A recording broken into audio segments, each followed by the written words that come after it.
Hi guys! Welcome back to our channel today. We will discuss our experience sa St. Luke during our medical. Ali! We scheduled our medical November 3, 2025 at St. Luke's Extension. But prior to that, nag-book kami ng ticket 2 days before the medical. So by last November 1, 2025, nag-travel na kami pa Manila kasi we are from Davao pa. So mas advantage siya guys kasi for the following day, a day prior sa aming medical, nakapag-relax kami, magaan ang katawan, and mas makakapagpahinga and magiging mas familiar ka sa place kasi what we did, pinuntahan muna namin yung St. Luke, nilakad namin a day before the medical para maging familiar kami and alam namin kung saan ang next steps. So, I have here the list of requirements na dadalhin during the medical. So, we had our appointment at around 9:30 in the morning. So, we had our full meal. Kailangan full meal talaga kasi may 5 floors siya. So, kada floor is may different department. So, hindi siya katulad ng nakasanayan natin na sa isang floor, andun lahat ng departments.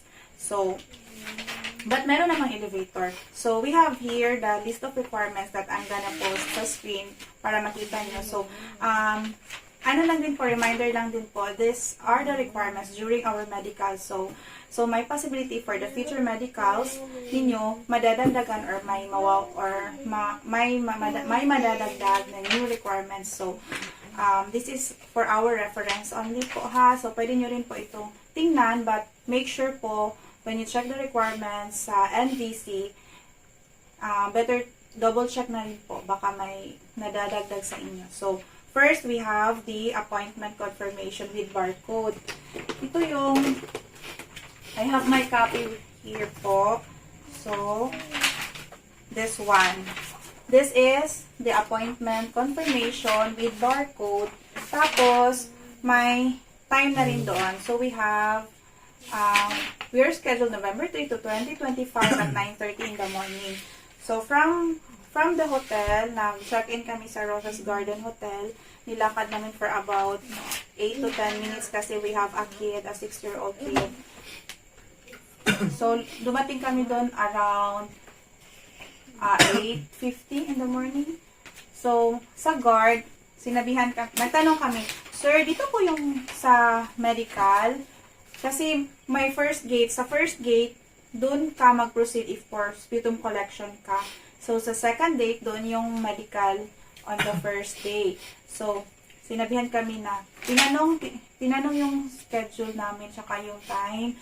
Sabi namin 9:30 pa, but he allowed us to go inside and have a seat para maging familiar din kami at makapag-observe kami kung ano yung mga mangyayari sa mga kapwa natin nurses na nagme-medical ahead of us. So, pinaupo kami doon. So, at around 9 a.m.,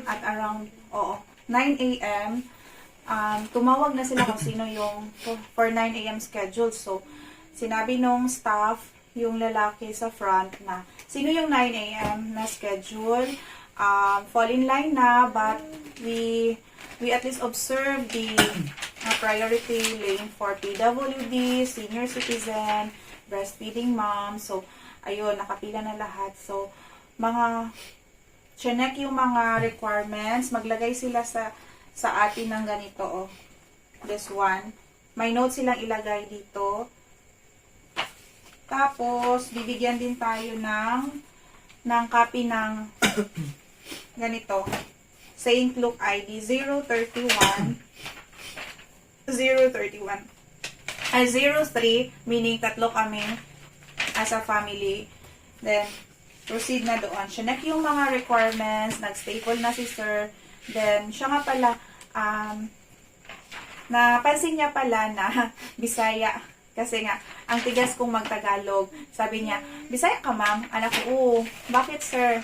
"Nahalata mo kasi ang tigas kong magtagalog." Sabi niya, Bisaya din ako." Sabi niya, "I'm from Jensen." Ako, "Oh, lapit lang pala tayo. We're from Padada." So, mga 1 hour drive lang. Sabi niya. So, ayun, parang naging at ease kami, naging comfortable kami kasi may kapwa kami Bisaya na nag-a-accommodate sa amin. So, iba pa rin yung feeling kasi iba talaga. So, after doon, nag-proceed na kami sa photo capturing, no? Photo capturing. So, pagpasok namin doon, may isang staff na sumalubong sa amin, yung babaeng staff. Ginaid kami na, ma'am, you can sit here while waiting for your number to be called. So, upo kami doon while waiting. Siya nga pala, naka-fall in line kami sa priority lane kasi Ellie has mild autism. So, ayun, nakaupo kami. So, while waiting, ang naunang tinawag is si Creo, my husband. Tapos, yun nga, sa kakadaldal namin, sa kakausap namin ng male staff, nakaligtaan niyang inote na ako pala yung principal applicant. So, doon pa lang sa fingerprinting, tinawag si Creo kasi sa note is si Creo ang nalagay niya na principal applicant. So, si Creo ang naunang mag-picture. Anong ginawa mo doon? Picture. Picture lang. Picture lang. Picture lang, photo capture lang, tapos pinalabas, then followed ako. Pagpasok ko doon, tiningnan ko yung notes, saka sa screen nila, binasa ko talaga kahit hindi allowed magbasa, kasi kahit hindi ako sinabi nagbasa, mag-recheck, kasi nakakonfuse ako, bakit si Creo ang unang tinawag, ako ang principal applicant. Supposedly, I'll be the first to enter the room. Ayun nga. So, ayun nga, nakita ko yung discrepancy. So, pinakorek ko agad, ma'am, I am the principal applicant. My husband is my dependent. Ako po yung E31. My husband is E34 and our daughter is E35 according doon sa category. So, better talaga. Tip po, number 2 is Number 1 pala. Number 1 is, huwag po talagang mahiyang magtanong, magbasa, makibasa doon sa screen if may medyo confusing or needs, kailangan natin ng details na i-clarify. So, ayun, nag-picture kami. Then, ayun lang. Picture, tapos kita ang tenga, walang earrings dapat, tapos hindi dapat nakangiti, formal lang talaga yung facial expression. Then, the next na mag-capture ng photo is Ellie, our daughter. No, don't touch that one, Ellie. Si Ellie. Yun nga, tip number 2, si Ellie kasi, yung mga hair clips na pinagamit ko sa kanya is mga colorful. So, bawal pala yun. So, sa mga may kids dyan, better use yung black na Sanrio, yung parang rubber band, or mga hair clips na black, pero dapat flat, na hindi masyadong kita during photo capturing. Kaya, ayun, pinahubad sa kanya. So, si Ellie, nagmukhang si Moana kasi basa pa lang yung buhok niya, inayos ko na. So, ayun, hanggang natuyo, pinatanggal sa akin yung mga colorful hair clips ni Ellie. So, ang naging hair ni Ellie ay naging ganito. So, ang ginawa ko, tinanggal ko yung hair clip ko na black, tapos pinaipit ko sa kanya para lang hindi talaga maging ganyan ang hair niya during capture kasi nakakatawa. Then, sabi na nag-assist sa amin na katawa mo ka. Nag-assist sa amin, Ellie. Sige, just watch us. Sabi na, no, don't touch anything on the screen, Ellie, okay? Sabi na nag-assist sa amin is, ma'am, bawal po ang hair clip. Sabi ko, ayan na naman, nagre-reason out na naman ako. Sir, gumamit po ako ng hair clip kanina. Okay naman po, hindi naman po ako sinita. Kaya ayun, hindi na siya nag-respond. Kaya ayun, si Ellie nakuha na ng picture. So, then, after ng picture taking, photo taking namin tatlo, lumabas na naman kami dun sa tapat ng room. Then, naghihintay na kami para sa biometrics. Ayun. So, nasa likurang banda kami. So, may 3 column siya ng mga chairs. 1, 2, 3. So, sinabi ko while waiting, hindi kasi sila gumagamit ng microphone, na malakas na microphone. Tapos, wala ring, screen, kung saan makikita yung number mo, kung ikaw na ang tawagin. So, medyo medyo gusto ko talagang mas klaro, tapos gusto ko nasa unahan. So, sinabihan ko yung asawa ko na lipat tayo sa front seat, sa front chairs, sa unahan. Lumipat kami, tapos wala pang 5 minutes, yung staff na babae, nilapitan kami at sinabihan kami, ma'am, balik po kayo sa chair ninyo kasi po, ito pong row na ito is hindi po for US. So, sinabi ko, so, ayun pala. So, balik kami ulit sa chair, yung sa likuran banda, sa middle row, tapos naghintay kami. Then, mga 10 minutes, tinawag kami, na-proceed kami to window G for biometrics. Ayun na naman.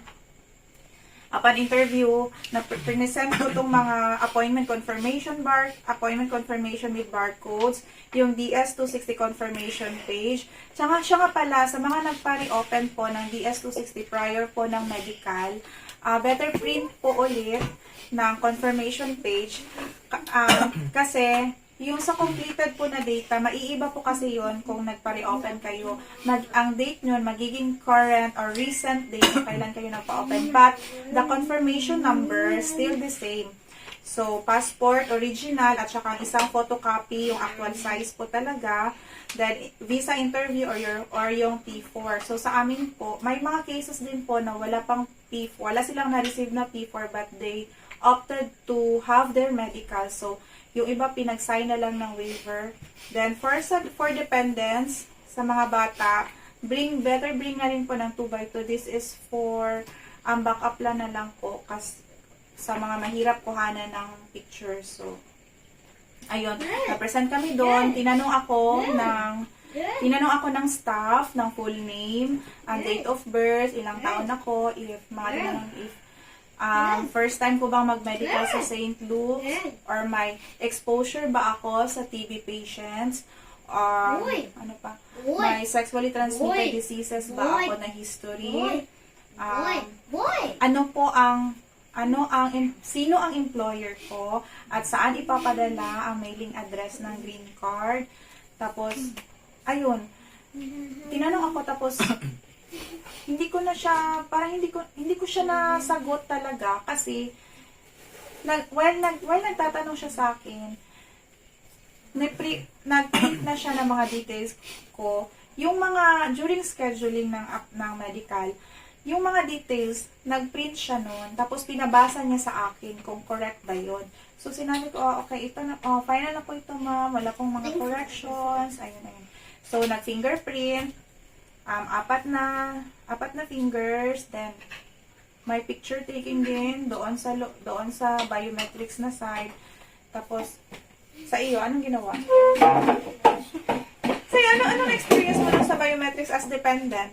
Wala lang, pinakon lang yung four fingers, right, then left, then thumb. Gano'n. Then picture. Wala na picture. Picture sa photo. Wala na palang picture. So, wala na picture. So, same thing with our child, si Ellie. Ganun din. Nag-fingerprint. Parang nag-fingerprint si Ellie? Oo, nag-fingerprint din si Ellie pala. Then, after nun, nag-open up din pala siya, na Bisaya din daw siya. Sa may Jansan banda siya sa unahan. So, sa South Cotabato, 2P. So, ayun. Hindi na niya ako in-explain using Tagalog. So, nag-explain na siya using our dialect kasi mas comfortable. So, next, after nun, thank you na while waiting. Sabi niya, ma'am, you can proceed na to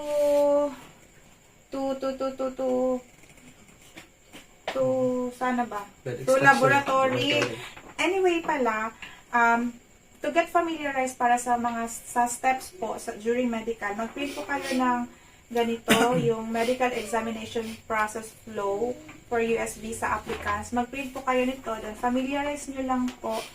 Yun lang po. So, una namin ginawa is, pumunta kami sa laboratory for blood extraction. Wala nang urine test.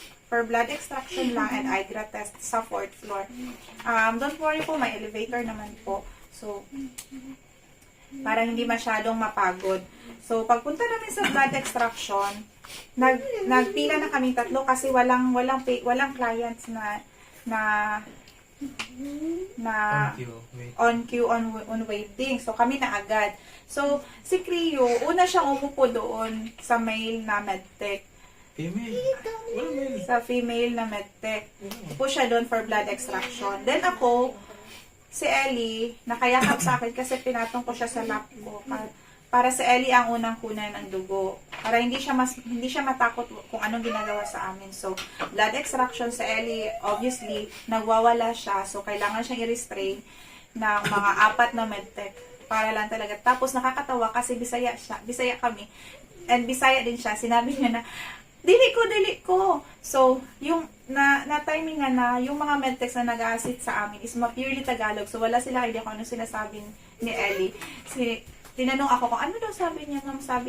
Sabi ko, ayaw niya raw po. So, all of a sudden, si Ellie biglang ang Tagalog. Sabi niya, ayoko. Ayaw ko, Mami. Ikaw, sinabi mo ayaw mo. So, ayun. Yun ang nakakatawa sa part na yun. Then, si Ellie kinuhanan lang ng isang tube. Tapos kami, ni Cleo, as adult, kinuhanan kami ng 5 tubes. Ayun. Sobrang sakit. Ano tube eh? 5 tube. Si Ellie is 1. Kita tulo 3 tubes. 3 tubes ang kinuha. So, after nun, oo nga pala, every department, dun sa laboratory, may reception table doon. May sasalubong na staff. Ma'am, may sasalubong sasabihan kayo, ma'am, dito kayo mag-proceed. Present your papers here. Then, ayun, bago mag-proceed doon sa blood extraction. Then, punta na naman kami sa X-ray. X-ray. Doon sa X-ray, kaming dalawa ni Cleo ang pinag-X-ray kasi si Ellie hindi allowed mag-X-ray. Then, during sa X-ray, same process pa rin sa reception, may sasalubong, drop mo yung document mo doon, tapos pati yung passport mo, drop mo din. Then, i-guide ka kung saang room ka pupunta. So, sa female, punta ako sa female. Then, sa isang room na yon before yung pagkukuhanan talaga ng X-ray, Naiba ka, Mami. I am making a video, Ellie. Naalagay ka. Mahulog ha. Ibang Sige ilabot na. na. Don't touch. Watch na. Naalagay ka dala, Mami. Naalagay ka dala. Don't touch. Gani. Na record. Isa na Ayaw i-touch kay mahulog. Sige na. Finish na your food. So, In my Korean. may parang ante-room siya doon na doon ka maghubad. Hubad talaga lahat. Tapos, tip number 3 din po, sa mga girls na may mahabang buhok, magdala talaga kayo ng rubber, pangtali. Kasi may pantali sila doon na rubber band. Tapos, ang sakit sa buhok ng pagtanggal. Dala kayo noon. Then, while waiting, may dalawa akong kasamahan na parang kinakabahan kasi alam naman natin kung gaano ka sensitive yung mga mata nila doon when it comes sa X-ray, 'di ba? Maraming na e-enroll kumbaga sa Sputum Academy kahit wala namang history of TB, kahit clear naman doon sa previous X-ray na outside facility ng St. Luke. So, ayun. Nung ako na nga tinawag, yung hair ko, may nahulog na konti. So, ang bait nung Radtech na babae na payat, bait niya, lumapit siya sa akin, tinali niya ng maayos. Tapos sabi niya, ma'am, hingang malalim. Ganun pa rin, hingang malalim. Then, hold your breath. Then, ayun. Done na. Tsaka, dagdag na rin po, if may sa mga may smartwatch, ang ginawa ko po is, during our break, or parang mapagkatuwaan lang, may setting doon na mag-practice ka ng breathing exercises. Tapos, breathing ka for 1 whole minute. Ginaya ko talaga doon. Tapos, sabi ko, effective talaga kasi hindi ako mahirapang mag-hold ng breath for those seconds na sinabihan na ako ng medic na mag-hold. So, hold lang. Then, after nun, tapos na, wala na siyang further instruction. Lumabas na ako. Tapos sa'yo, anong experience mo? Ubad lang. X-ray. Normal X-ray. Walang additional, walang additional instruction to change position. Wala. Ganun, wala lang. Harap lang talaga. Oo, ganun lang din sa kanya. Then, after nun, punta na naman kami sa triage. Sa triage, anong ginawa namin sa triage? Doon yung mga vital signs, height and weight determination, and eye test. So, sa mga gumagamit ng and history taking, Medical history. medical history. So, first is punta kami sa vital signs. Ako, usual BP ko talaga is 90/60, then 60s or 70s yung pulse rate ko. Pero doon, sa kanila, naging 120/80 ako, tapos naging 102 ang heart rate ko. Pero normal pa rin naman. So, kinuhanan kami ng weight and height. Then, tinanong na naman for identification, full name and birthday sa amin, sa akin at sa kay Ellie. Then, sa'yo, during BP taking, BP, then tinanong kung may maintenance ako. anong BP mo? 130/90. Then, tinanong kung may maintenance. Kasi may hypertensive ako. Hypertensive siya. Tapos post-stroke pa. He suffered from stroke last 2023, October 18. Ayan. Then, thank God, fully recovered naman. So, ayun. Better po, kung ano po ang maintenance nyo na tinitake, better disclose po lahat para wala tayong kaba during sa medical, during sa assessment na rin ng doktor. So, after nun, proceed kami sa eye test. So, ako, may glasses ako, pinahubad sa akin. During the Snellen chart test. Tapos, ikaw, may glasses, pinahubad rin. Ayun. Yun lang. Tapos, sa Ellie din, pinag-identify ng letters, cover, ganun. Then, after nun, proceed na naman kami for medical exam. Sa akin, sa female doctor ako. Sa akin, tinanong talaga, ang tanong sa akin, Ellie, ang tanong sa akin is, if I have undergone surgery, if may mga masses ba ako dito sa neck part, sa breast, or sa chan, or nakailang pagbuntis, ilang gravida ako, if full term ba during delivery, or if may maintenance taken, any allergies, mga simpleng tanong, if may tattoo, if may history ng suicidal attempt, ganon. Tapos, may criminal case. Ayun. Yun ang mga tanong. Sabi ko, wala talaga. May maintenance taken, wala talaga. Then, LMP, tinanong din. Then, ayun. So far, yun lang. Tapos, pinaghubad ako. Naiwan lang yung bra, tsaka yung panty, yung undies. Then, ayun, nagpalpate lang si doktora sa akin, sa breast, dito sa neck, sa abdomen. Then chinek niya tong dalawang wrist ko while nakahiga ako. Chinek niya. Pinababa talaga yung watch ko. Ayan. Then after nun, tapos na.